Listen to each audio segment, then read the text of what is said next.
السيد ولي السيد الرئيس الامين، الساده كتاب العموم، الساده رؤساء المصالح الجهويه الخارجيه، السيدات والساده المستشارون المحترم.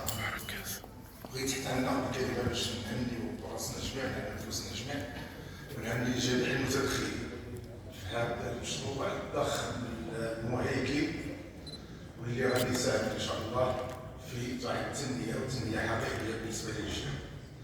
اريد ان اشكر واهنئ السيد الوالي، السيد العامل، والسيد رئيس المجلس الجهوي وجميع فعاليات الجهه، وكذلك المنتخبين المحليين على اهتمامهم وعلى قبولهم لهذا المشروع. فتنعرفوا الجميع بانه الجهه ديال بني الخضيفران متكونه من عده اقاليم، 5 اقاليم، كل اقليم عنده خصوصيه. هناك خصوصيه طبعا صناعيه، خصوصيه غذائيه، وكذلك خصوصيات سياحيه. فبما اننا هنا تنشجعوا الاستثمار، ففي نفس الوقت اهني بعض التحسين على محطه سياحيه.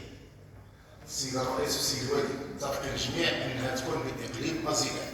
عندنا 2 اقاليم هي سياحيه، ازيلان وخنيفه. فاذا بي اتفاجئ اليوم بان المحطه السياحيه ما بقاتش في ازيلان.